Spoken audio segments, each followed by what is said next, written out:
Buona domenica a tutti voi e buona domenica a chi ci sta seguendo dai canali digitali. Siamo qui questa mattina per incontrarci con Dio, siamo qui questa mattina per adorarlo, siamo qui questa mattina per imparare da Lui, per capire di più sulla sua persona e per capire di più quello che ha fatto per noi. E a questo proposito vorrei leggere insieme a voi un passo che si trova in Esodo 6, dal versetto 1 al versetto 8. L'Eterno disse a Mosè: «Ora vedrai che cosa farò al Faraone, poiché costretto da una mano potente li lascerà andare. Sì, costretto da una mano potente li caccerà dal suo paese». Dio parlò quindi a Mosè e gli disse: «Io sono l'Eterno e sono apparso ad Abramo, a Isacco e a Giacobbe come Dio onnipotente, ma non mi ero mai fatto conoscere da loro con il mio nome di Eterno. Ho pure stabilito con loro il mio patto, promettendo di dar loro il paese di Canaan, il paese dove soggiornarono come stranieri. Ho pure udito il lamento dei figli di Israele che gli egiziani tengono in schiavitù e mi sono ricordato del mio patto. Perciò di ai figli di Israele: io sono l'Eterno, vi sottrarrò dai duri lavori imposti su di voi dagli egiziani, vi libererò dalla loro schiavitù e vi riscatterò con braccio steso e con grandi giudizi. Vi prenderò per mio popolo e sarò il vostro Dio. Voi conoscerete che io sono l'Eterno, il vostro Dio, che vi sottrae ai duri lavori imposti dagli egiziani, e vi farò entrare nel paese che giurai di dare ad Abramo, a Isacco e a Giacobbe, e ve lo darò in eredità. Io sono l'Eterno». Dio, il Signore, parla a Mosè. E quando gli parla, se vi ricordate, Mosè in questo momento è parecchio scoraggiato perché ha appena ricevuto una risposta abbastanza negativa. Era riuscito a presentarsi dal Faraone con le sue difficoltà, era riuscito ad andare dalla persona più potente in assoluto di quell'epoca, era riuscito a chiedergli se poteva uscire dall'Egitto e liberare il popolo, e purtroppo il Faraone gli disse no. E anzi, il Faraone gli disse no e peggiorò la situazione del popolo di Israele. Se vi ricordate, gli tolse la paglia per fare i mattoni. E Mosè era parecchio scoraggiato perché forse nel suo cuore diceva: caspita, ho peggiorato la situazione. Ma Dio capisce la debolezza di Mosè, capisce la debolezza dell'uomo e interviene subito, gli parla, gli mostra chi è e gli mostra che cosa avverrà. E qui questa mattina è uguale. Dio parlerà a noi parleremo, loderemo Dio e capiremo di più sulla sua parola. Capiremo che Dio è meraviglioso, si mostra a noi costantemente, ci parla, ci insegna e ci fa capire la sua volontà. Dio è meraviglioso.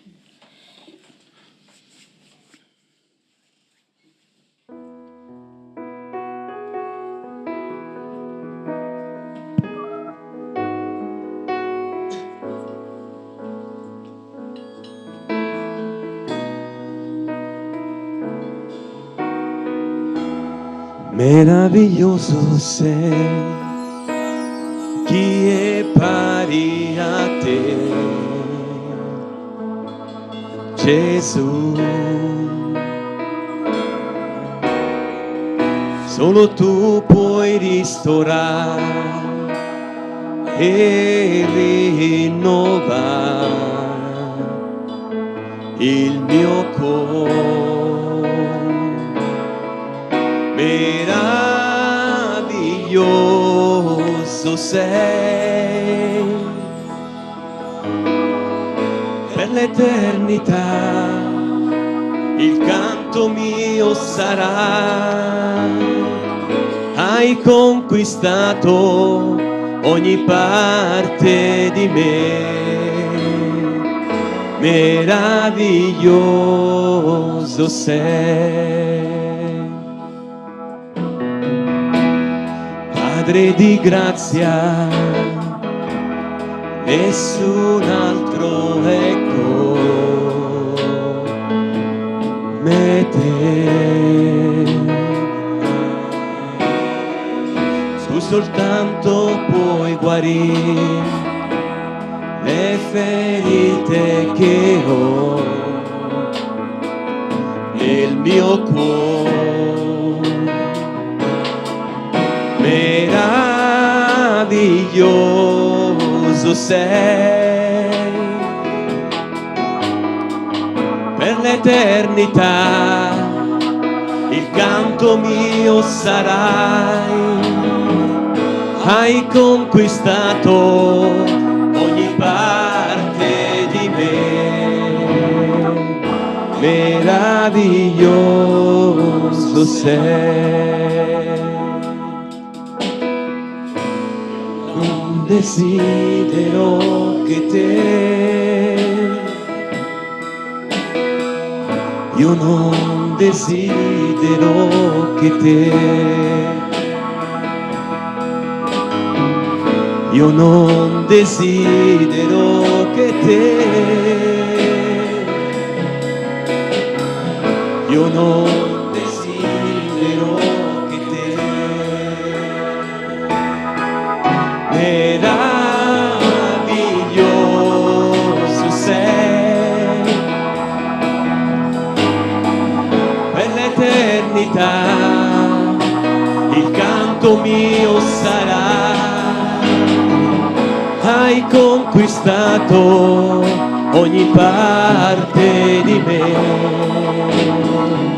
meraviglioso sei.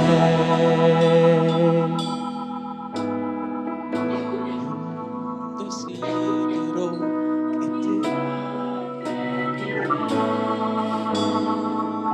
meraviglioso sei.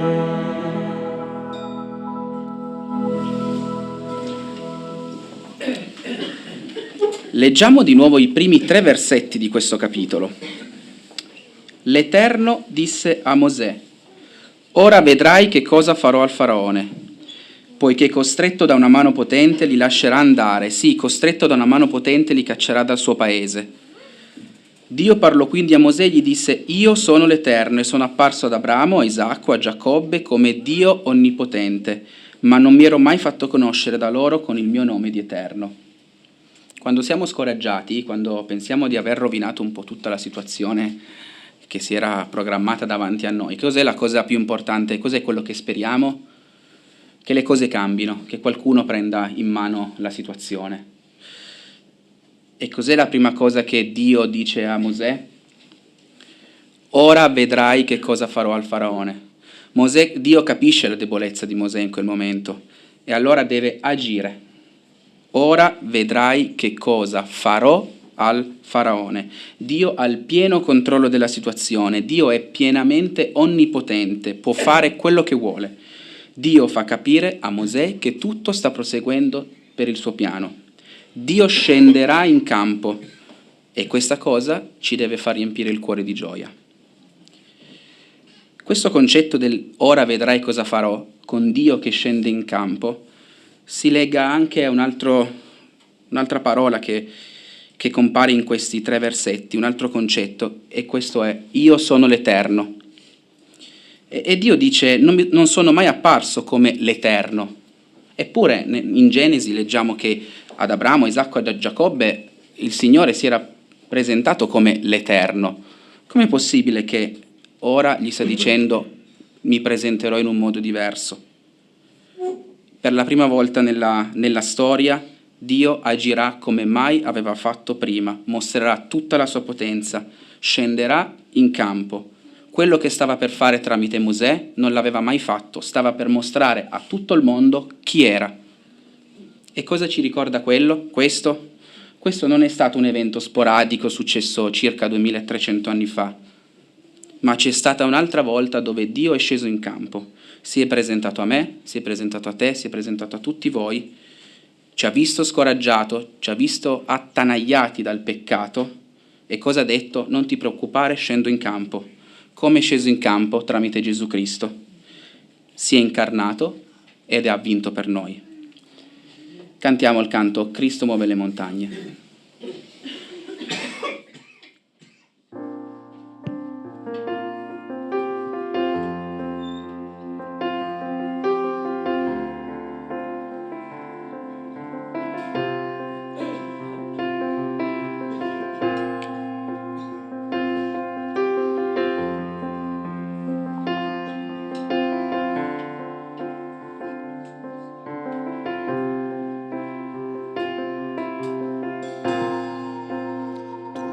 hanno bisogno di amore e compassione, della grazia tua, Signore.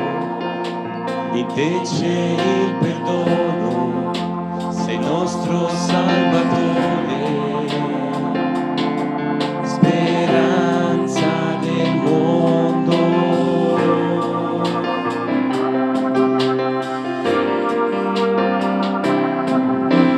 Cristo muove le montagne, tu sei il potente che salva, il potente che salva per sempre, autore di salvezza, risorto ha vinto la morte, Gesù ha vinto la morte.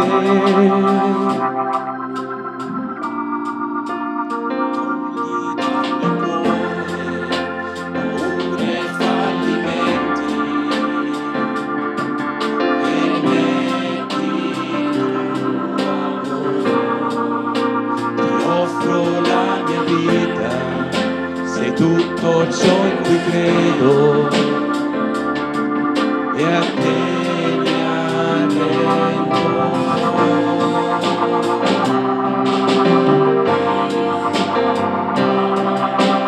Cristo muove le montagne, tu sei il potente che salva, il potente che salva per sempre, autore di salvezza. Gesù ha vinto la morte, Gesù ha vinto la morte. La tua luce splenda su di noi, cantiamo per la gloria del risortore. Gesù, la luce splenda su di noi, cantiamo per la gloria del risortore. Cristo muove le montagne, tu sei il potente che salva, il potente che salva per sempre, autore di salvezza, risorto ha vinto la morte, Gesù ha vinto la morte.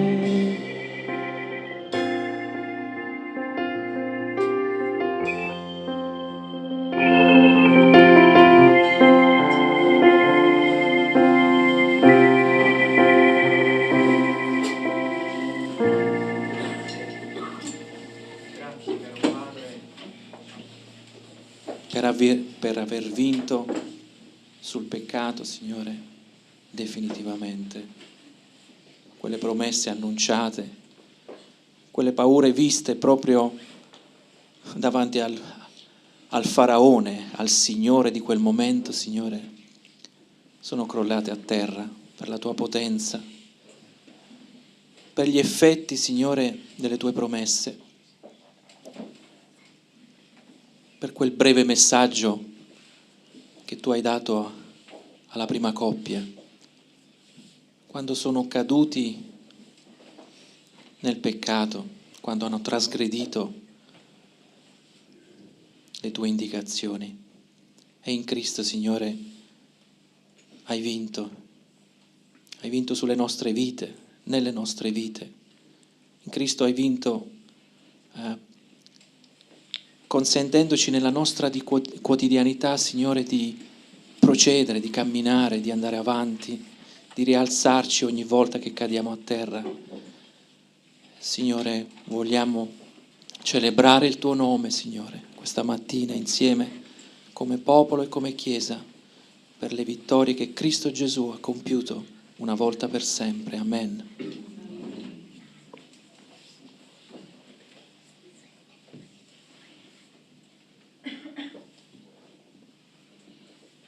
Aiutami, Signore, a camminare sempre nella retta, senza mai cadere né a destra né a sinistra. Plasmaci, modellaci, guidaci la pace. diventare figli tuoi. Grazie della tua parola, metticela nel cuore, nell'anima, nella mente, e poterla imparare, applicare, darla a chiunque con la tua santa benedizione. Grazie per il sigillo dello Spirito Santo che intercede per noi e ci dona la pace nel cuore. Grazie per questa giornata benedetta, per questa Chiesa, preghiamo per tutti i nostri fratelli e le nostre sorelle, ognuno in parte, che quelle che sono in mancanza, in sofferenza, e sono lontane, Signore, e hanno bisogno di te. Grazie perché domenica scorsa mi hai aiutato tantissimo a dare la parola a questa tua figlia. Spero veramente presto che sia lode al tuo santo nome. Grazie, Padre. Nel nome potente Dio Trino Santo Immacolato, noi dobbiamo credere. Amen. Amen.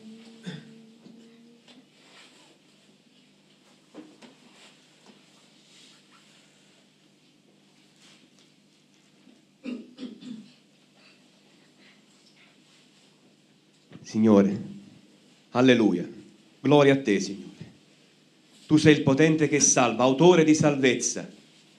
Cristo muove ancora le montagne, può muovere quel macigno che è sul tuo cuore fermo, che non ti lascia vivere in maniera libera. Porta i tuoi pesi al Signore, al suo trono, e oggi stesso ti libererà da quel peso, ti libererà da quei problemi che ti affliggono, perché è autore di salvezza, perché Cristo ancora oggi compie miracoli. Alleluia, gloria al tuo nome, Signore. Amen. Amen. Sì, Signore, grazie. Gloria a te. Gloria a te per tutto, Signore. Grazie perché tu continui a fare miracoli. Ogni giorno siamo noi che non li vediamo, non siamo attenti abbastanza a quello che tu fai per noi. Grazie, Padre Santo, perché comunque la tua mano potente sopra di noi è continua, è costante e ci sentiamo forti. Grazie, Signore, perché ogni mattina ci apri gli occhi, non è una cosa scontata, tu ogni mattina ci apri gli occhi. Grazie, Signore, perché possiamo guardare in alto e avere quella serenità di sapere di chi siamo. Grazie perché siamo tuoi, Santo Padre, grazie. Così facendo abbiamo la certezza di avere la vita eterna con te. Grazie, Padre, che quale immensa misericordia hai avuto con noi.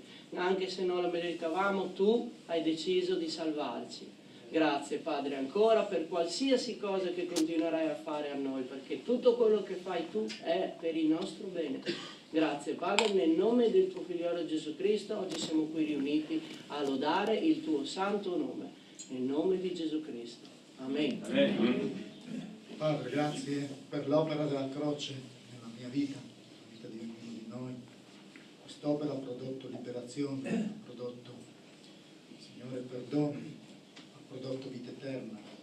Solo tu potevi compiere quest'opera, Signore, venendo in mezzo a noi, lasciando la gloria dei cieli, abbassandoti e battendo come uomo, pagando al posto mio, al posto nostro, Signore, i nostri peccati. Grazie perché ci hai redenti, ci hai liberati.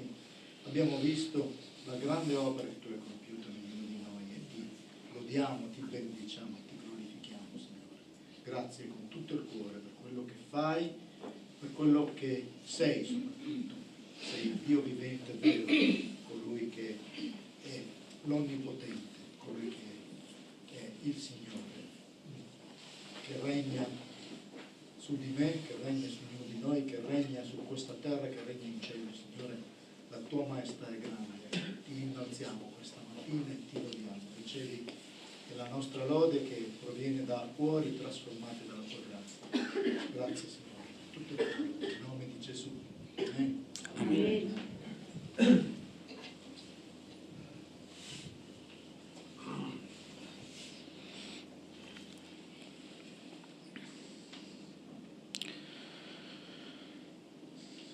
Continuiamo a leggere i versetti 4 e 5. Continuiamo a capire come Dio parla a Mosè e come parla a noi. Versetto 4. Oppure stabilito con loro il mio patto, promettendo di dar loro il paese di Canaan, il paese dove soggiornarono come stranieri.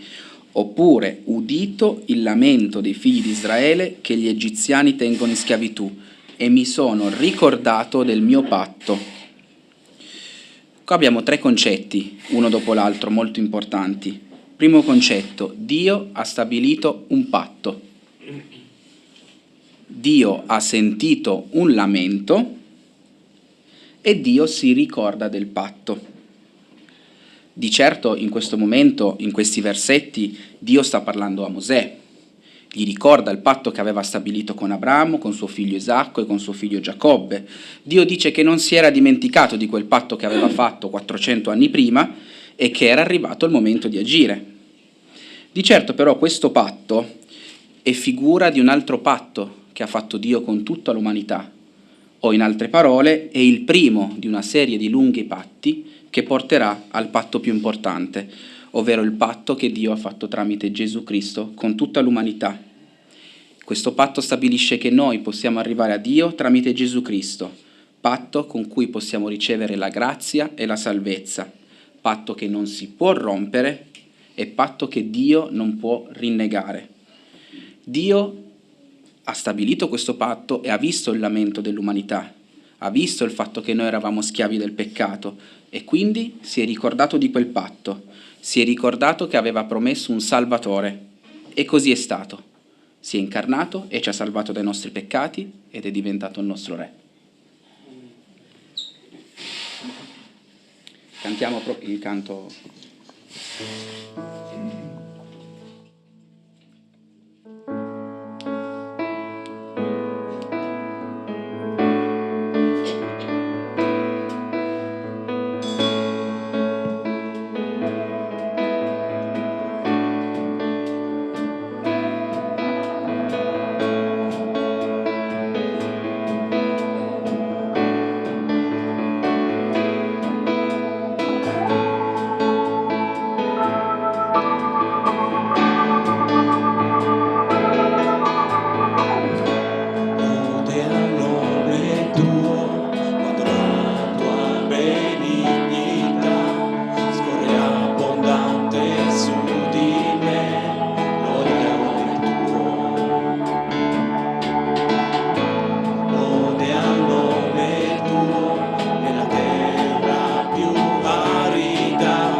Tornerò a lodarti sempre per ogni dono tuo, e quando scenderà la notte sarò ancora lì. Benedetto il nome del Signore, lode al nome tuo. Benedetto il nome del Signore, il glorioso nome di Gesù. Lode al nome tuo, quando il sole splende su di me, tutto sembra incantevole. Lode al nome tuo. Lode al nome tuo, quando vengo davanti a te, con il cuore triste e fragile. Lode al nome tuo.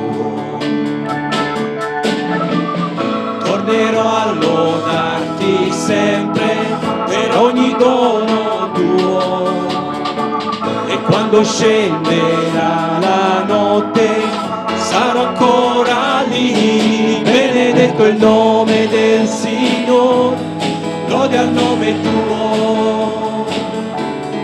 Benedetto il nome del Signore, il glorioso nome di Gesù. Tu doni e porti via, tu doni e porti via, per sempre sceglierò di benedire te.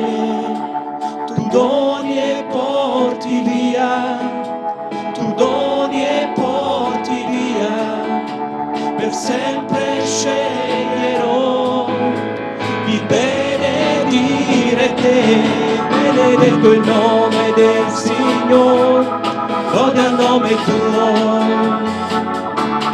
Benedetto il nome del Signore, il glorioso nome di Gesù. Benedetto il nome del Signore, lode al nome tuo. Benedetto il nome del Signore, il glorioso nome di Gesù.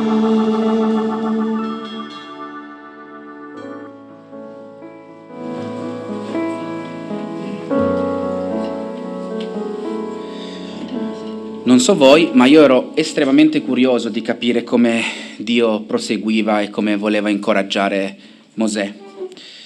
E leggiamo gli ultimi versetti. Dio continua e dice: «Perciò di questo ai figli di Israele: io sono l'Eterno, vi sottrarrò dai duri lavori imposti su di voi dagli egiziani, vi libererò dalla loro schiavitù, vi riscatterò con braccio steso e con grandi giudizi. Poi vi prenderò per mio popolo e sarò il vostro Dio, e voi conoscerete che io sono l'Eterno, il vostro Dio, che vi sottrae ai duri lavori imposti dagli egiziani.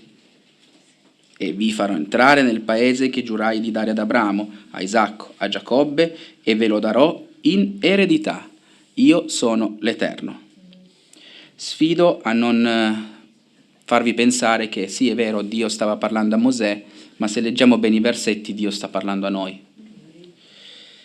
4 cose ci sta dicendo in questo momento. La prima: vi sottrarrò dai duri lavori imposti, vi libererò dalla loro schiavitù e vi riscatterò con grandi giudizi. Lo abbiamo già detto diverse volte, ma ripetiamolo: Dio ci ha sottratto da questa schiavitù, ci ha liberato dal gioco del peccato, e lo ha fatto come? Con grandi giudizi, ovvero con il più grande giudice e giudicatore che c'è in assoluto, ovvero Gesù Cristo. Secondo punto: vi prenderò per mio popolo e sarò il vostro Dio. Beh, siamo qui riuniti, siamo la testimonianza vivente che siamo popolo di Dio, siamo, cosa dice? E lui sarà il nostro Dio. Non siamo qui riuniti per, non so, fare chissà cosa, ma siamo qui riuniti perché lui è il nostro Dio. Terza cosa: voi conoscerete che io sono l'Eterno, il vostro Dio. E chi meglio di noi può capire e può sapere che cosa Dio ha fatto per noi? Una volta per tutti, togliendoci il peso del peccato, ma giornalmente, quando ci aiuta, ci guida, ci accompagna nella nostra vita, ci protegge. Chi meglio di noi può dire: conoscerete chi è l'Eterno? E per ultimo: vi farò entrare nel paese e ve lo darò in eternità. Che cosa ci ha promesso il Signore? Che quando moriremo, quando Lui tornerà dopo un po' di avvenimenti, saremo con Lui per l'eternità, per sempre. Come finisce il passo? Io sono l'Eterno. Dio mette il timbro. Queste cose che ha detto avverranno. Cantiamo il canto Tu sei Re.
eleviamo i nostri cuori, noi eleviamo le nostre mani, rivolte verso il tuo trono, lodando te.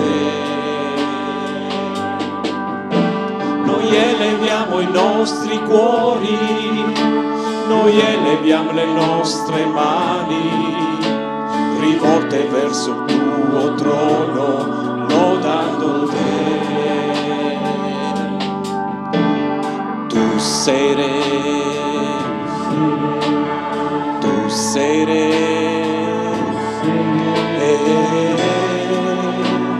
sei Re Gesù. Tu sei Re, tu sei Re, sei Re Gesù. Noi eleviamo i nostri cuori, noi eleviamo le nostre mani, rivolte verso il tuo trono, lodando te. Noi eleviamo i nostri cuori, noi eleviamo le nostre mani, rivolte verso il tuo trono, lodando te. Lodando te.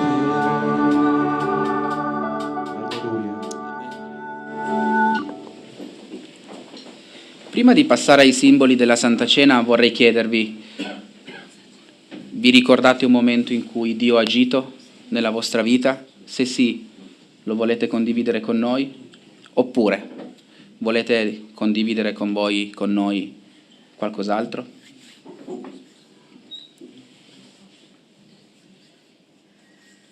Io ringrazio tantissimo il Signore perché domenica scorsa appunto sono stata invitata da una mia vecchia amica, che erano 20 anni che non la vedevo. È stata una situazione abbastanza forte, emozionante.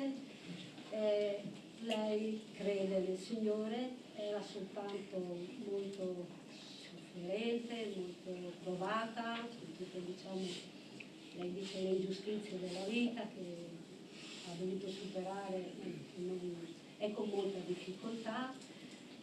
Sono felice però perché lei adesso proprio sento che ha il cuore più in pace e prego Signore che questa domenica prossima possa venire ospite in questa chiesa.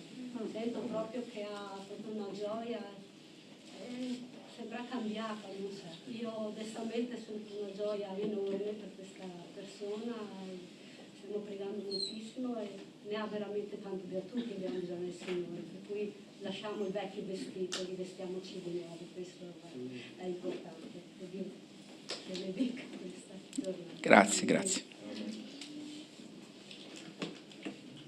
Vito? Io ho sempre cercato di fare una piccola offerta al giornale Porte Aperte, al gruppo di lavoro che segue i cristiani perseguitati e non ho per anni, diciamo, mai letto fino in fondo questo giornale, cioè ho sempre ritenuto che va bene, ci sia, è importante che la cristianità faccia un'offerta anche concreta per dare una mano in questa direzione, perché ci sono dei progetti anche molto interessanti per il recupero dai traumi dei cristiani nel mondo che hanno sofferto delle situazioni. E ho sempre ritenuto appunto importante questo, ma non ho mai letto approfonditamente il giornale. Da alcuni mesi, diciamo, ho cominciato a leggere in modo approfondito il giornale e vi assicuro che dovreste farlo tutti. Ci sono delle storie di benedizione che possono veramente farci bene a leggerle, a conoscerle. Ci sono delle richieste anche di preghiera, soprattutto mi viene in mente quelle per la Corea, per la Corea del Nord naturalmente, la Siria, l'Iraq, dove ci sono proprio dei gruppi di lavoro che cercano di recuperare anche dai traumi coloro che hanno subito, perché ci sono delle donne che rimangono vedove perché i mariti sono stati uccisi dagli estremisti di altre religioni, anche se nell'occhio del ciclone ci sono gli islamici, però anche il buddismo che nonostante la parvenza che noi europei abbiamo dato al buddismo, che è una cosa molto simpatica, in realtà in India ci sono delle persecuzioni nei confronti dei cristiani, dei buddisti, degli induisti, ci sono anche persecuzioni reciproche tra di loro, però ecco, Porte Aperte mette in evidenza la criticità della situazione dei nostri fratelli, che sono nostri fratelli, anche se noi non li conosciamo, e qualche volta siamo riluttanti a sentire queste cose, perché dà fastidio anche leggere certe cose, però io credo che sia doveroso, e questa settimana soprattutto mettevo in preghiera questa cosa e riflettevo sul fatto che avrei dovuto dire a voi tutti, anche se alcune cose vi daranno fastidio, perché leggere certe cose dà fastidio e fa male, è obbligatorio saperle. È obbligatorio saperle, perché il Signore vuole che noi siamo consapevoli di tutto quello che il suo braccio potente farà quando sarà il tempo opportuno. Grazie. Ho proprio una risposta positiva anche da Porte Aperte, se volete, sono poche righe rivolte proprio a noi come Chiesa. Scrivono così i fratelli di Porte Aperte: fin qui il Signore ci ha soccorsi. Vogliamo iniziare quest'anno con gratitudine, riconoscendo la mano del Signore nelle piccole e grandi sfide che ci stanno alle spalle o che ci stanno davanti. Il Signore fin qui è stato il nostro soccorso e continuerà ad esserlo, vitale come acqua in terre aride, a volte in senso figurato, a volte letteralmente. Yunus è uno pseudonimo, vive in Asia centrale, in un villaggio musulmano in cui fino a poco tempo fa non esisteva alcuna fonte di acqua potabile. Grazie al sostegno di partner locali di Porte Aperte, ha potuto costruire un pozzo nella sua proprietà e oggi condivide quell'acqua con chi un tempo lo aveva isolato e perseguitato a causa della sua fede cristiana. Gli abitanti del villaggio vengono da noi per attingere acqua, ma anche per chiederci segretamente di Dio, la fonte d'acqua viva. Alcuni di loro hanno accettato Cristo. Che gioia pensare al regno di Dio che avanza nonostante le sfide, spesso ben oltre la nostra comprensione. Che gioia essere un tassello di questo piano meraviglioso, noi e voi insieme. Per questo vogliamo dirvi grazie per il dono che ci avete inviato, che ci permette di continuare a edificare e sostenere i più perseguitati, lasciando che tramite loro dell'acqua viva scorra nelle terre più ostili alla fede. Possa Egli continuare ad essere il nostro ed il loro soccorso, in Lui, lo staff di Porte Aperte. Grazie. Prego. Io voglio esternare condoglianze a un compagno di lavoro che è morto questa notte dopo una lunga lotta contro un cancro. È morto questa notte, voglio esternare questa condoglianza. Si chiamava Roberto. Grazie.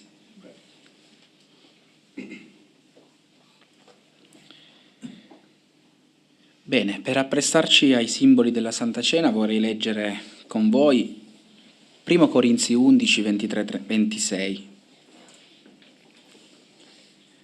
Paolo dice: poiché ho ricevuto dal Signore quello che vi ho anche trasmesso, cioè che il Signore Gesù, nella notte in cui fu tradito, prese del pane e dopo aver reso grazie lo spezzò e disse: questo è il mio corpo che è dato per voi, fate questo in memoria di me. Apro una parentesi: il pane, Dio che ha agito, come aveva detto a Mosè e come ci dice sempre noi. Nello stesso modo, dopo aver cenato, prese anche il calice dicendo: questo calice è il nuovo patto nel mio sangue, fate questo ogni volta che ne berrete in memoria di me, il patto che dicevamo prima. Poiché ogni volta che mangiate questo pane e bevete da questo calice, voi annunciate la morte del Signore finché Egli venga.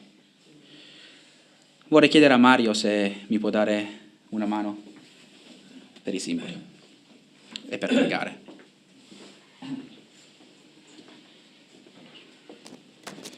Signore, ti ringraziamo per questa giornata, per questo momento di comunione con tutti noi e per tutto quello che fai ogni giorno per noi e per gli altri.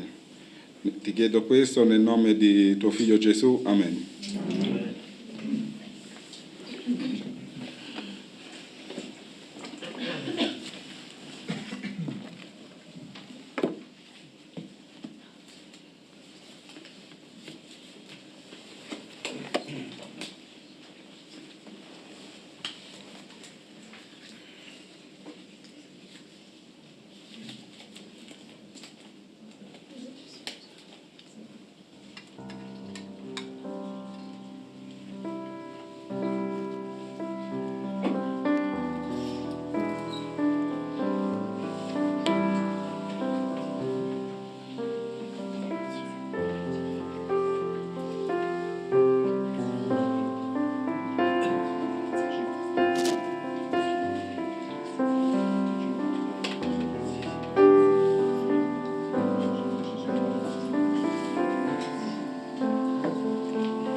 Spero di non offendere nessuno se predico seduto. Diciamo, la vecchiaia fa delle scherzi qualche volta.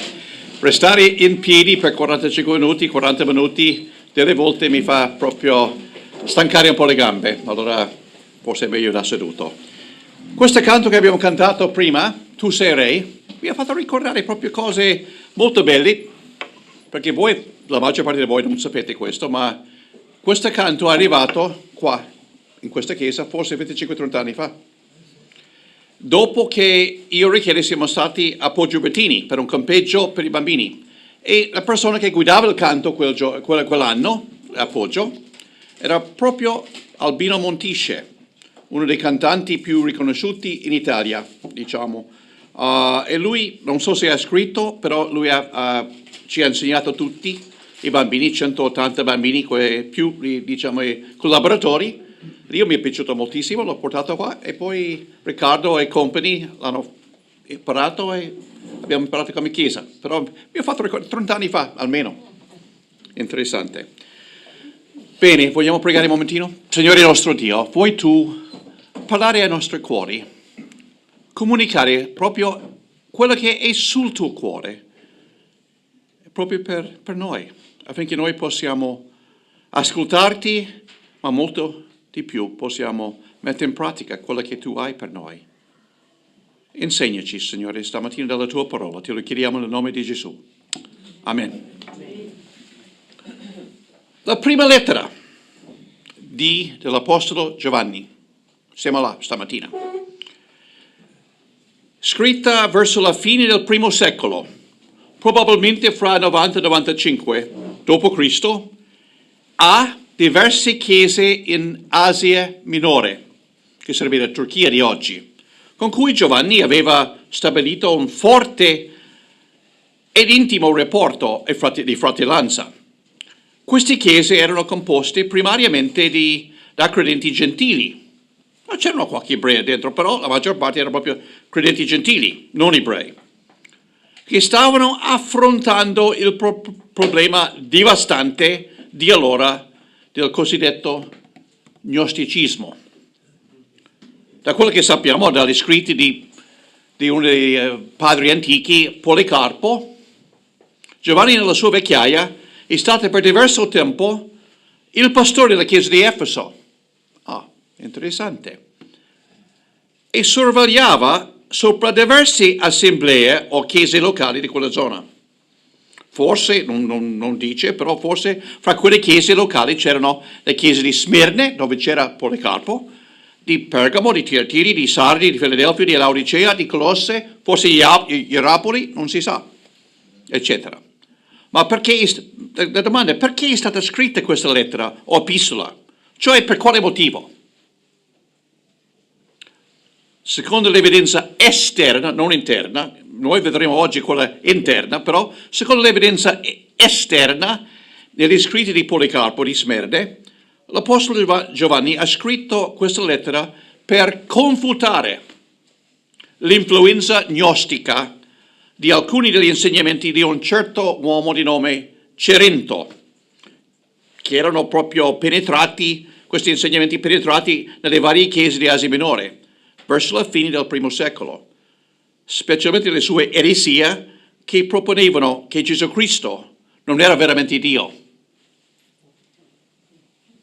che Gesù, diciamo, il Messia è sceso su Gesù dopo il suo battesimo, poi prima della crocifissione è tornato su, cioè la cosa è eretica, che Cristo non era veramente Dio e che era impossibile per conoscere e vivere un rapporto con Dio.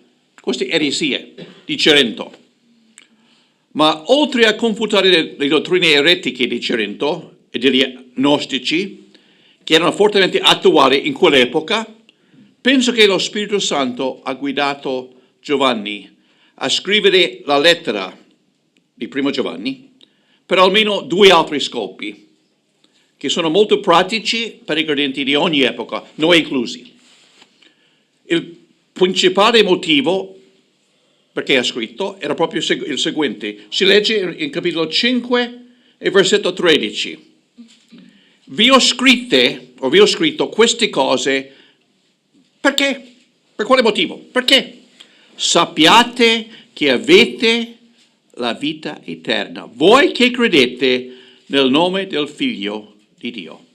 Cioè lo Spirito Santo voleva dare ai credenti delle prove concrete e bibliche come evidenze della loro conversione, della loro nuova nascita. Come potevano sapere che erano veramente credenti e nati di nuovo? Questa lettera ci offre alcune prove molto pratiche come evidenze. Una cosa interessante, mia figlia si è convertita in agosto quest'anno, l'8 agosto. E poi si vede, cioè noi parliamo quasi ogni giorno con lei per mezzo di WhatsApp video, perché lei sta, caspita, non so quanti mille chilometri, sarebbe almeno 7-8 mila chilometri da noi. Però vediamo, parliamo mezz'oretta con lei per WhatsApp video e si vede una vita così cambiata, così diversa, una vita nuova. E papà mi dice, come riesci a vedere queste cose in me? Laura, diciamo, non devi, forse non vedi tu, ma vediamo noi. C'è una differenza enorme fra come era prima e come era adesso. Di quella che parla, diciamo, il suo cuore è cambiata. La comunione una cosa che mi sorprende e sono contentissimo, leggi le scritture almeno 20-30 minuti ogni giorno, non manca quasi mai. E quando mi parla di queste cose, mi fa delle domande, è una cosa che diciamo, mi fa quasi piangere di vedere un cambiamento così radicale in così poco tempo. Signore, delle volte mi chiedi come vedi queste differenze e poi la vede proprio su queste cose qui, come lo Spirito Santo sta operando. Però l'altro scopo che vogliamo proprio considerare stamattina è anche molto pratico e vogliamo proprio esaminare, parlare un momentino per qualche minuto stamattina. Lo troviamo spiegato nel primo capitolo. Allora vogliamo leggere insieme il testo per oggi. Da versetto 1, il primo capitolo, fino al capitolo 2, versetto 2. Allora, Giovanni 1 fino a 2. Quello che era dal principio, quel che abbiamo udito, quel che abbiamo visto con i nostri occhi, quel che abbiamo contemplato e che le nostre mani hanno toccato della parola della vita. E la vita è stata manifestata e noi l'abbiamo vista e ne rendiamo testimonianza. E vi annunciamo la vita eterna, che era presso il Padre, che è stata manifestata a noi. Quel che abbiamo visto e udito, noi ve lo annunziamo, affinché anche voi abbiate comunione con noi. E la nostra comunione è col Padre e con suo Figlio, Gesù Cristo. E vi scriviamo queste cose affinché la vostra gioia sia completa. Or questo è il messaggio che abbiamo udito da Lui e che vi annunziamo. Dio è luce ed in Lui non vi è tenebre alcuna. Se diciamo di avere comunione con Lui e camminiamo invece nella luce della tenebre, noi mentiamo e non mettiamo in pratica la verità. Ma se camminiamo nella luce, come Egli, Dio, è nella luce, abbiamo comunione gli uni con gli altri, io con Dio, Dio con me. Il sangue di Gesù Cristo, suo Figlio, ci purifica da ogni peccato. Ma se diciamo di essere senza peccato, inganniamo noi stessi e la verità non è a noi.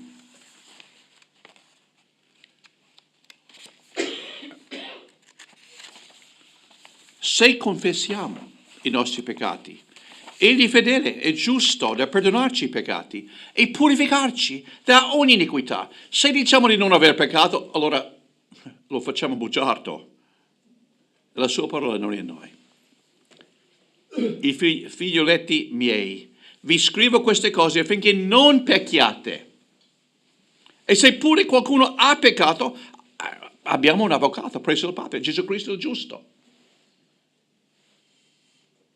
Egli è l'espiazione o la propiziazione per i nostri peccati, e non solo per i nostri, ma anche per quelli di tutto il mondo. Giovanni ha scritto questa lettera con lo scopo che quelli che la leggevano potevano sapere con certezza che avevano un rapporto con Dio e che potevano avere e godere comunione insieme a Giovanni con il Padre e con il suo Figlio Gesù Cristo. Però come lo Spirito Santo rende molto chiaro nella lettera, ci sono delle cose che possono ostacolare, bloccare questa comunione con Dio. Come in qualunque matrimonio. Abbiamo diverse persone qui sposati. Voi mi dite la stessa cosa, sicuramente. Come in qualunque matrimonio ci sono delle cose che ostacolano la comunione fra marito e moglie. Come parole che feriscono. Disonestà, torti, negligenze e un mucchio di altre cose. Anche nel nostro rapporto con Dio ci sono delle cose che possono ostacolare la nostra comunione con Dio. E l'Apostolo Giovanni intende affrontare questo argomento nel primo capitolo della sua lettera, toccando 4 aspetti della nostra comunione con Dio. La prima ha a che fare con conoscere Dio, avere comunione intima con Lui. Non è soltanto possibile, è uno degli scopi principali perché Dio ci ha salvati. E noi possiamo non solo conoscerlo, ma avere comunione con Lui. Salvatore, quando tu sei sposato con Ambra, sei sposato soltanto per conoscerla o per avere comunione con lei? Diciamo, c'è una cosa più assurda immaginabile di sposare qualcuno solo per, bene, sono sposato con lei o con lui.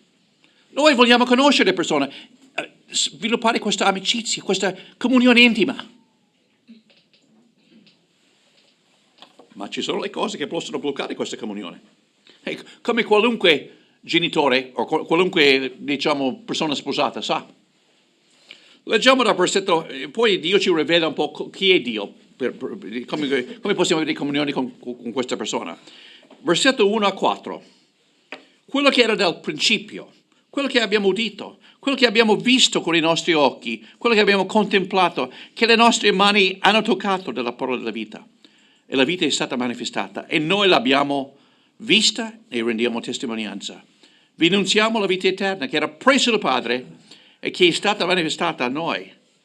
Quello che abbiamo visto e udito, noi ve lo annunziamo.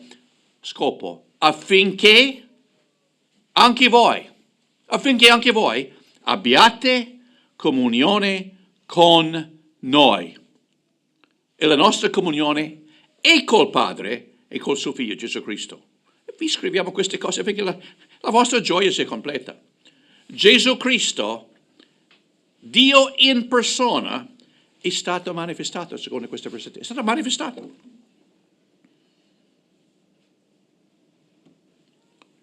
Su questa terra. Si è messo in gioco per noi. È stato manifestato. Come ha detto Paolo prima.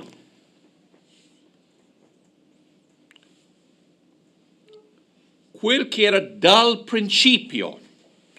Di che cosa sta parlando quando dice quello che era dal principio?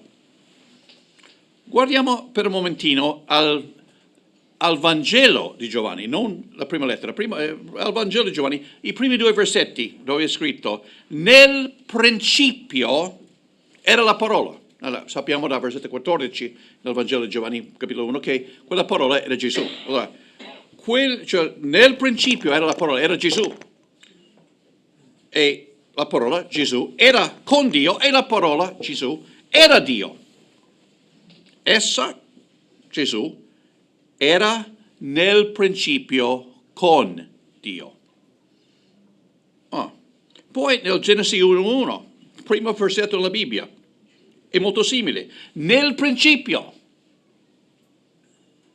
Dio creò i cieli e la terra. Allora quando Giovanni scrisse qui, in 1 Giovanni capitolo 1, quel che era dal principio è piuttosto ovvio che sta facendo riferimento all'inizio del tempo, quando Dio ha creato i cieli e la terra, cioè all'eternità passata. E sta dicendo che questa persona di cui sta parlando era nell'eternità passata. Poi in versetto 2 dice di Gesù che era presso il Padre, esattamente come viene detto nel Vangelo di Giovanni, capitolo 1, versetto 2. Essa, Gesù, era nel principio, con Dio Padre. Anche il versetto 2 lo chiama la vita eterna. Una domanda, cosa significa la parola eterna? La parola eterna vuol dire che è qualcosa che non ha né fine, ma né inizio.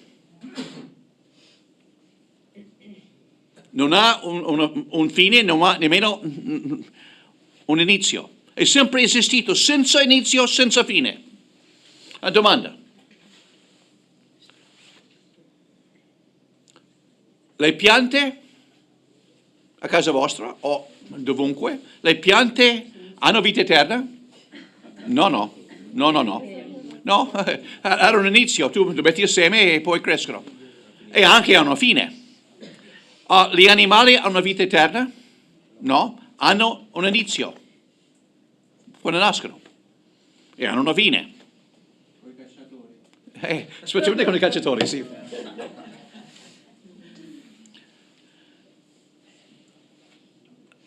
Domanda particolare, noi esseri umani abbiamo vita eterna? Dipende, esattamente. Abbiamo vita eterna in Cristo, ma non in noi stessi. Noi abbiamo un inizio. Siamo nati come gli altri animali. Abbiamo un inizio. Non abbiamo sempre esistito.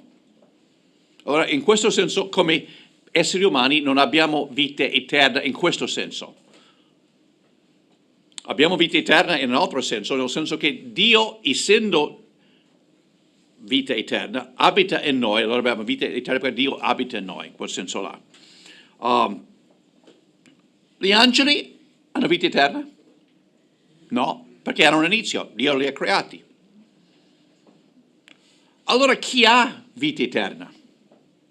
Solo Dio ha vita eterna, il Padre, il Figlio, lo Spirito Santo.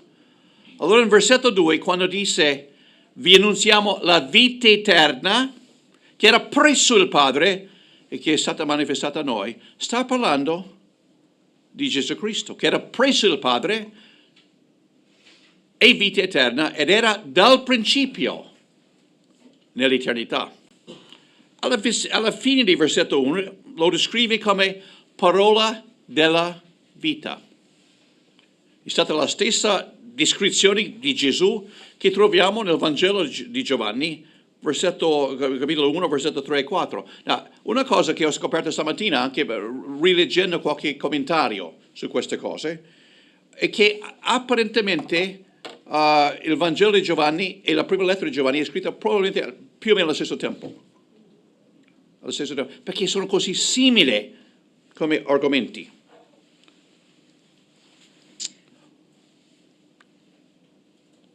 Dove dice, ogni cosa è stata fatta per mezzo di lei, senza di lei neppure una delle cose è stata fatta.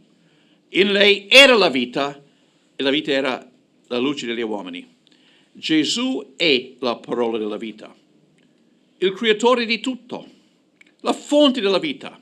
E questa Gesù è stata manifestata, cioè è venuto in carne ed ossa, come un essere umano, sulla terra vivendo fra gli uomini come un uomo.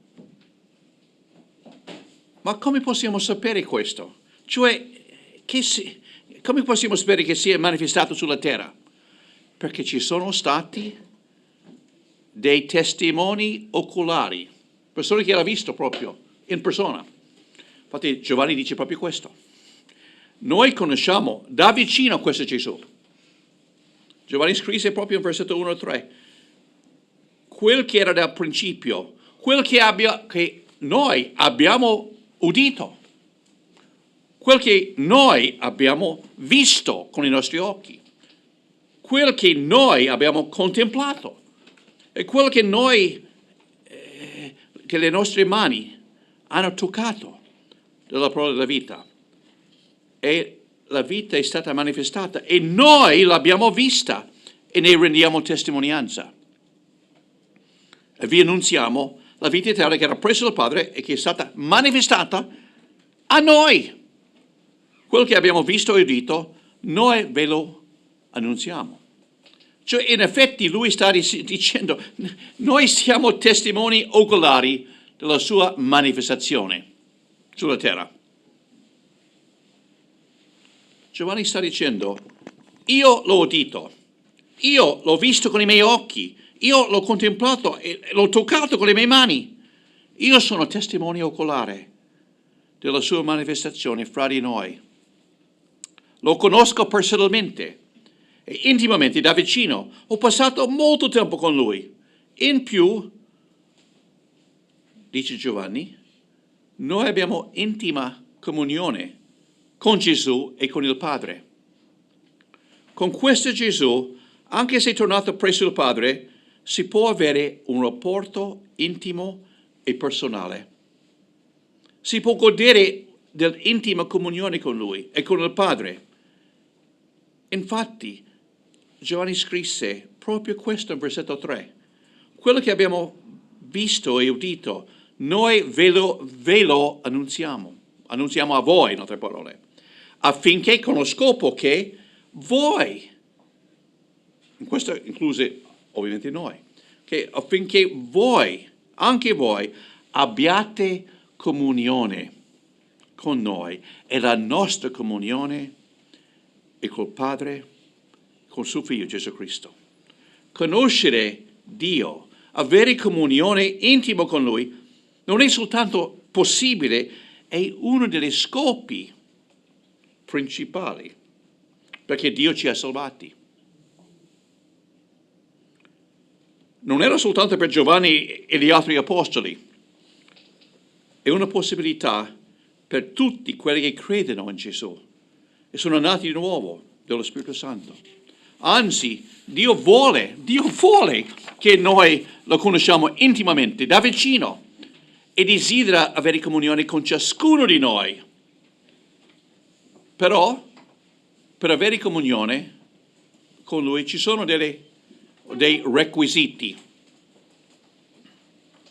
Per avere comunione con Dio, devo prendere in considerazione, devo pensare seriamente chi Dio è.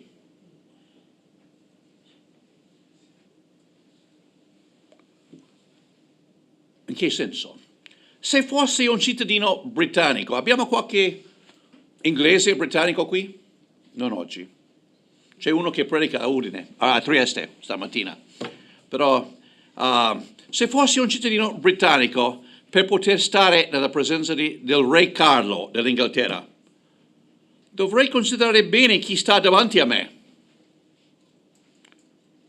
Ci sarebbero dei comportamenti da considerare. Se io dovessi saltare e balzare nella sua presenza dicendo ciao ragazzo, salve Carletto, sarebbe un'offesa alla sua persona e sarei subito.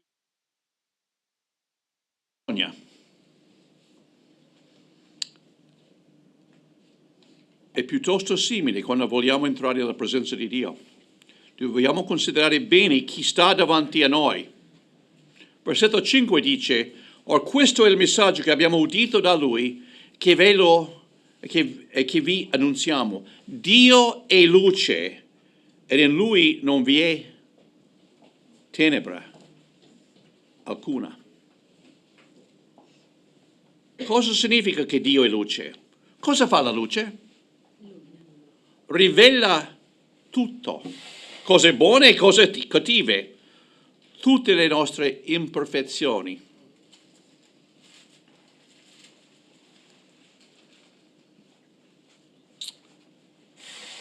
Domanda.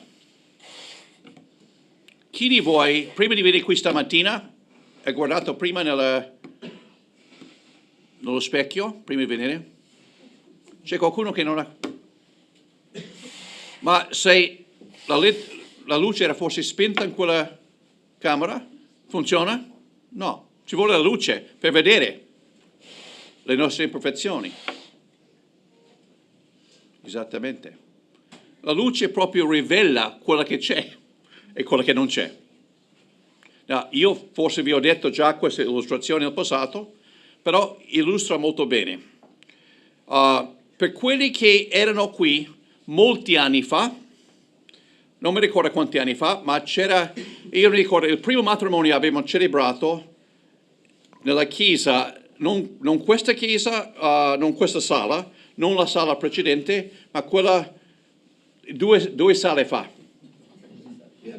30 anni fa, 35 anni fa, non mi ricordo. Il primo matrimonio era con Annalisa Cini e Tonino Mela. E diciamo il tetto qui non era come questa qui, era almeno doppio se non 3 volte più alto. E c'era Elio, Riccardo, tu c'eri, giusto? Sì. E noi abitavamo a Feletto Umberto a quei tempi, e forse 35 anni fa, quasi, tanti anni fa. E diciamo, lì a Feletto Umberto, davanti a noi era un grande amico nostro, non credente, però Renato Tosolini, e lui era un fabbro e ci ha prestato, diciamo, l'impaccatura. Abbiamo messo l'impaccatura, abbiamo andato su. E abbiamo lavorato per 3 giorni, 4 giorni. C'era anche Silvano, mi ricordo benissimo. E avevamo, diciamo, stuccato, trovato le buchi, stuccato, levigato, stuccato. E poi dopo 2 o 3 giorni, abbiamo dato 3 mani di vernice bianco. Era bellissimo. Era proprio contento. Proprio, la chiesa non si è mai parso così bello. Bianco, bianchissimo. Ed era proprio orgoglioso di questo. Poi siamo arrivati al matrimonio e quella mattina sono arrivati prima i fotografi. Hanno messo una luce qui, una luce qua, non con 100 watt ma con 1000 watt o qualcosa simile. Con 1000 watt io ho visto la parete davanti a me. Cose con 100 watt non si vedeva, per 100 watt era perfetto. Con 1000 watt, caspita, quanti difetti abbiamo visto. Perché la luce rivela quello che c'è. Più vicino a Dio arriviamo, più vedremo i nostri difetti. E Dio è luce. Giovanni sta dicendo qui che Dio come la luce è santissimo, completamente estraneo e separato dal peccato. In Lui non c'è tenebre alcuna, in Lui non c'è peccato. E se vogliamo avere comunione con Lui, dobbiamo considerare molto bene questo fatto, che Dio è santissimo, che Egli non può stare nella presenza del peccato, anzi. Allora, per avere comunione con Dio non posso camminare nelle tenebre, chiudendo un occhio ai peccati della mia vita, o negando che il peccato esiste in me. Peggio ancora. Giovanni è molto chiaro su questo fatto. Versetto 6, 7, 8, 9, 10. O 6, 7, 8, 10.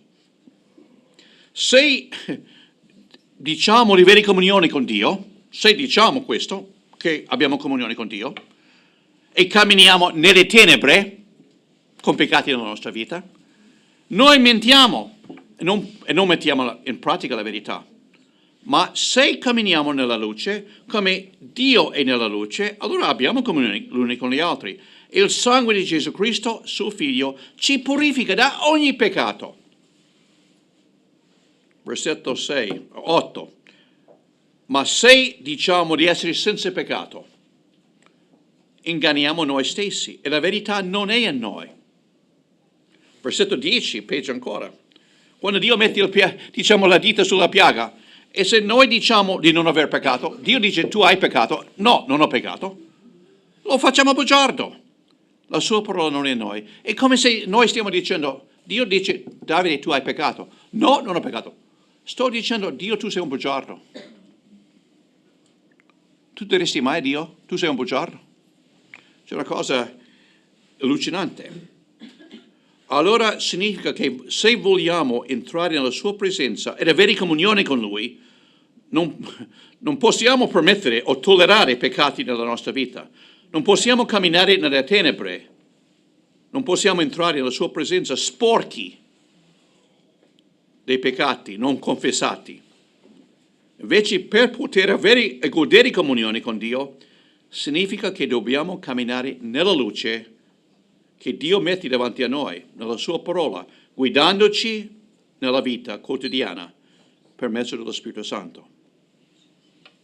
Poi l'ultimo, per avere comunione con Dio, mentre sto camminando nella luce che Dio mi fa vedere, se io dovessi cadere nel peccato, dovrei subito riconoscere il mio peccato, confessarlo a Dio e poi ravvedermi da esso. Subito. Basta leggere versetti 7, 9 e poi capitolo 2, 1 e 2, 2. Se camminiamo nella luce, come Dio è nella luce, allora abbiamo comunione con gli uni con gli altri e il sangue di Gesù, Cristo, suo Figlio, ci purifica da ogni peccato. Versetto 9 è la chiave. Se confessiamo i nostri peccati, quando pecchiamo, Dio è fedele e giusto da perdonarci i peccati e di purificarci da ogni iniquità. Capitolo 2, versetto 1.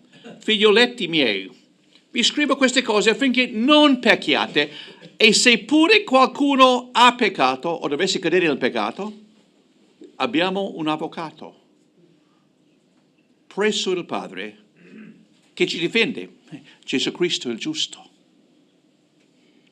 Egli è l'espiazione, la propiziazione, la soddisfazione, se vogliamo dire, per i nostri peccati. E non solo per i nostri, ma anche per quelli di tutto il mondo.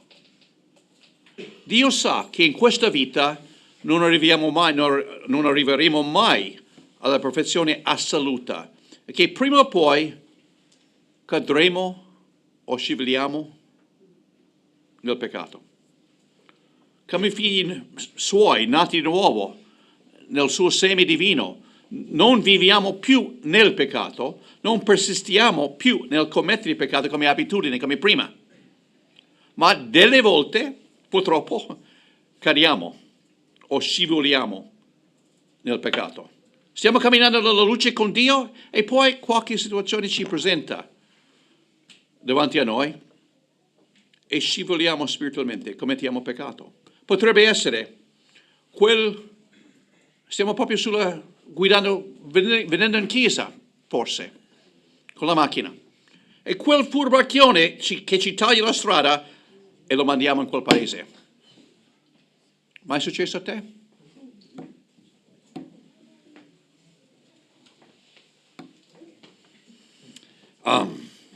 Quel negoziante che cerca di imbrogliarci con la fattura e perdiamo la staffe. C'era una banca qui, tanti anni fa, qui a Udine, di cui avevo nel conto, una banca molto rinominata. 2 volte, quando io ho dato la cosa a questa persona e mi ha dato un cambio e voleva darmi 10, 15, 20 mila lire o 30 mila lire di meno. E quello che lui non sapeva che la matematica fosse la cosa più forte, la mia mente. Mio padre insegnava matematica per molti anni, prima di diventare docente all'università, e avendo la matematica io riuscivo a calcolare, senza guardare, vedevo, senti, ha sbagliato, ma come?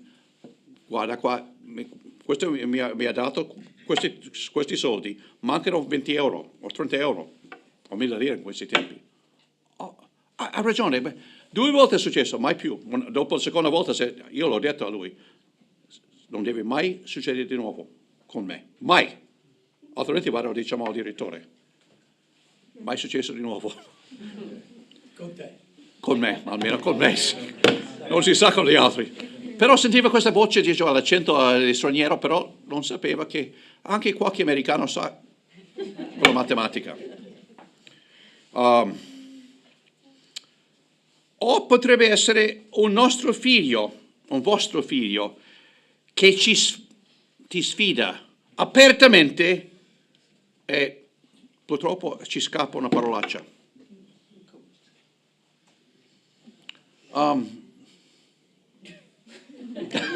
Perché l'ho toccato sul ginocchio?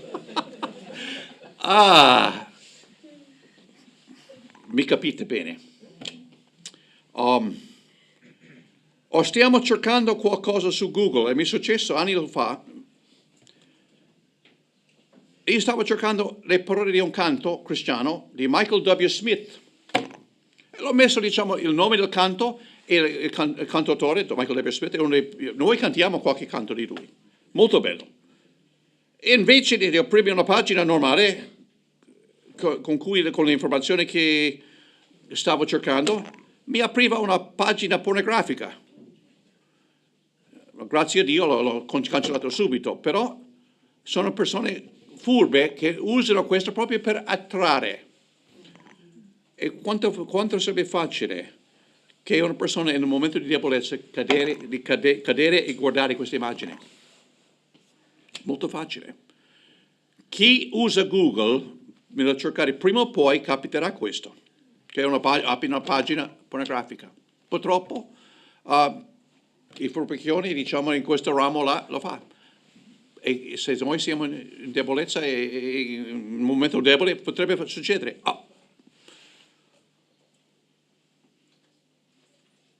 O potrebbe essere che la moglie, per sbaglio, mentre sta stirando la nostra camicia preferita, viene distratta e brucia la nostra camicia preferita. E reagiamo con un po' di irritazione, alzando la voce e umiliandola. Potrebbe mai succedere?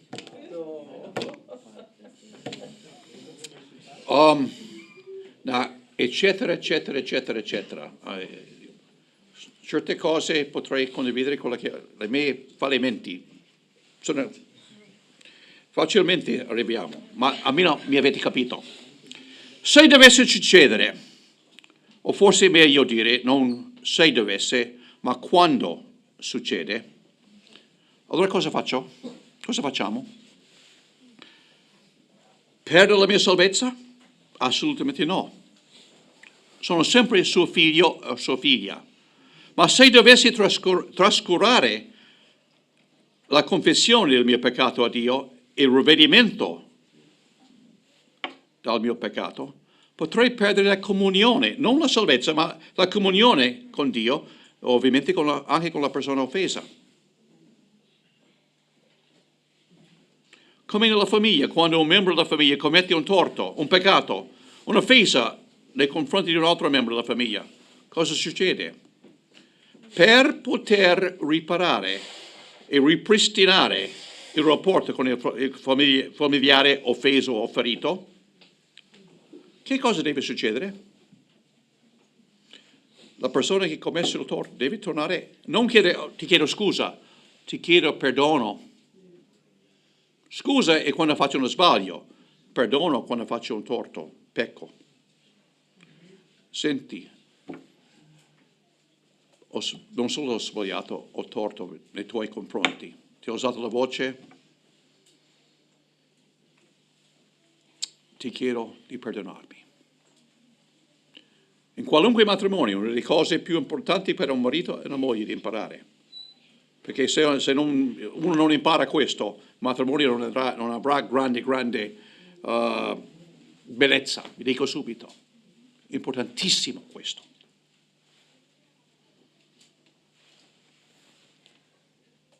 Allora, mentre sto camminando nella luce, come Dio mentre sto camminando nella luce con Dio e poi scivolo nel peccato, cosa dovrei fare? Sicuramente lo Spirito Santo che abita dentro di me mi farà vedere quello che ho fatto, metterà il suo dito nella mia piaga. Allora toccherà a me, a quel punto, riconoscere il mio peccato e confessarlo a Lui. Chiedergli di perdonarmi per quello che avevo fatto e poi ravvedermi. Se lo faccio, cosa succede?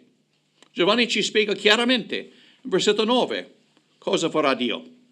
Se confessiamo i nostri peccati, Egli è fedele e giusto da perdonarci i peccati e purificarci, lavarci profondamente da ogni iniquità.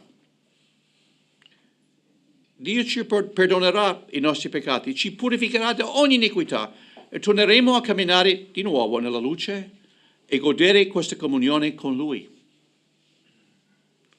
E questo è anche garantito dal fatto che Gesù stesso è il nostro avvocato davanti a Dio.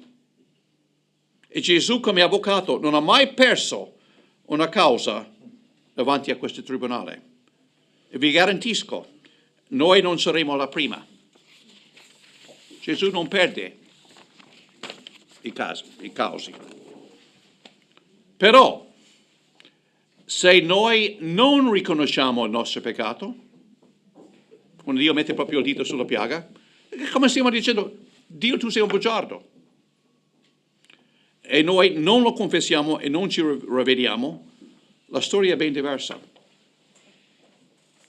Allora la nostra comunione con Dio e con il Padre, con Gesù e con il Padre, sarà ostacolata, interrotta e bloccata. La scelta di camminare nella luce e godere questa comunione con Dio dipende da noi. La scelta è nostra. Domanda: come va la tua comunione con Dio in questo momento? Stai godendo questa comunione? O c'è qualcosa che blocca? C'è qualche peccato, qualche cosa non confessata, non messa a posto nella tua vita? Tocca a te, se vuoi avere questa comunione. Dipende da te. Cosa farai? Preghiamo. Signore nostro Dio, Tu sei colui che conosci i nostri cuori, conosci ogni cosa di noi. Non c'è nessuna cosa nascosta dai Tuoi occhi. Ed un giorno Tu rivelerai tutto. Padre, vuoi Tu metti il tuo dito, la tua dita, diciamo, su qualunque piaga che c'è nella nostra vita e ci fai sentire affinché possiamo mettere le cose a posto e tornare a godere questa comunione intima con Te. Uno degli scopi principali perché Tu ci hai salvati. Te lo chiediamo nel nome di Gesù. Amen.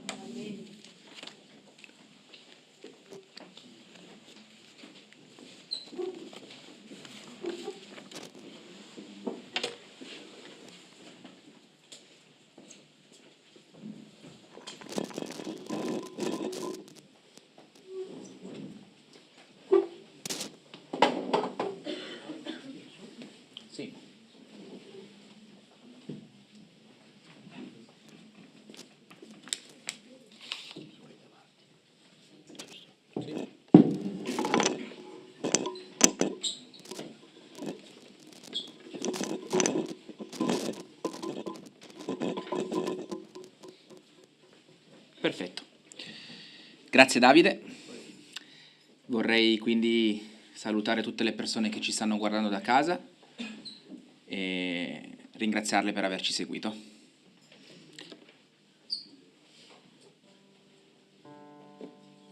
Cantiamo il canto Ineffabile.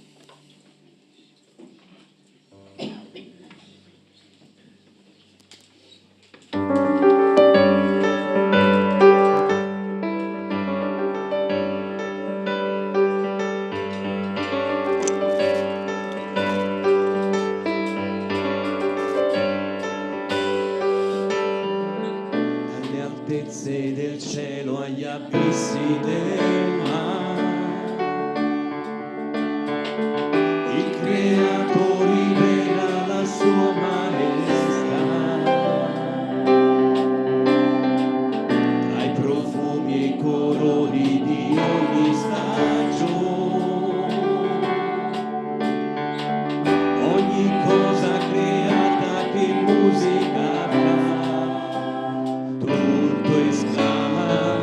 ineffabile, ammirabile, poni le stelle del cielo in un nome di là. Meraviglioso sei Dio, potente, eterno, con riverenza e umiltà proclamiamo chi sei.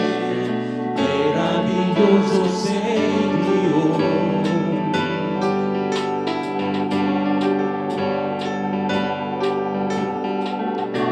Comanda i fulmini dove cade e chi forma la neve nel cuore del cielo, chi rigenera il caldo e la luce del sole e chi manda la luna a nasconderla un po'. Solo tu puoi, ineffabile, ammirabile, poni le stelle del cielo in un nome di là. Meraviglioso sei Dio, potente, eterno, con riverenza e umiltà proclamiamo chi sei. Meraviglioso sei Dio,